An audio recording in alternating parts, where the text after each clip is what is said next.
Tarik nafas. Buang. Relax ya malahnya. Udah mau ngomong. Nah, semua malah. Terima kasih Bu. Udah sama-sama.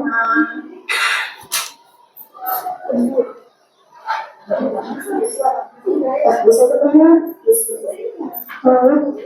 Kenapa ya duduk di depan sana? Dari dulu saya di sekolah lambat dulu. Beberapa hari mengajar sudah 2 hari Bu. Ini menstabilkan identitas ya, Bu. Masih belum masalah.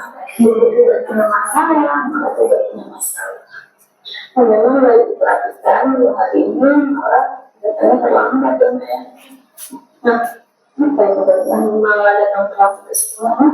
Saya boleh kesiangan dulu. Mohon kesiangan. Pasti malah punya alasan. Kenapa malah mau kesiangan? Iya Bu, saya mau kesiangan karena saya tadi malam nonton drama Korea. Iya, pasti ceritanya seru ya malah ya. Malah, menurut Malah, dengan Malah tidur terlalu malam tadi baik nggak untuk kesehatan Malah? Tidak Bu. Iya. Nah, selain mengganggu kesehatan, saya menurut Malah, Bangun kesiangan dan saya mengantuk Bu. iya, bangun jadi kesiangan dan ngantuk ya. Yang Malah rasakan sekarang ini ngantuk nggak? Nak? Ngantuk Bu. Ngantuk ya. Nah, Malah, menurut Malah, ya, berdasarkan permasalahan Malah yang sudah datang terlambat tadi 2 hari, kira-kira keyakinan Menunjukkan keyakinan ya. Malah nggak? Menghargai waktu Bu. Iya benar sekali ya, menghargai waktu. Nah, tadi kan permasalahan Malah kan datang terlambat. Nah, berdasarkan permasalahan yang Malah hadapi, Malah punya nggak solusi untuk mengatasi permasalahan Malah yang datang terlambat tadi? Ada Bu. Apa itu? Tidur lebih awal di bawah jam 10. Iya benar sekali. Tidur lebih awal di bawah jam 10. Nah, mulai malam ini coba Malah terapkan, Malah tidur lebih awal ya di bawah jam 10 supaya apa? Supaya Malah besok pagi cepat bangun, nggak kesiangan lagi ya Nak ya. Iya Bu. Karena Malah udah tahu solusi dari permasalahan Malah. Sekarang Malah silakan istirahat. Terima kasih ya Bu. Saya juga mohon maaf atas kesalahan saya. Iya, sama-sama ya Nak ya. Semangat ya Malah ya. Iya Bu. Silakan. Oke, itu adalah contoh dari mengatasi permasalahan dengan segitiga restitusi. Ya Bapak Ibu, Bapak Ibu semua udah paham ya? Oke, terima kasih atas waktunya Bapak Ibu. Di sini saya mohon maaf atas segala kekurangan dan saya ucapkan Assalamualaikum warahmatullahi wabarakatuh.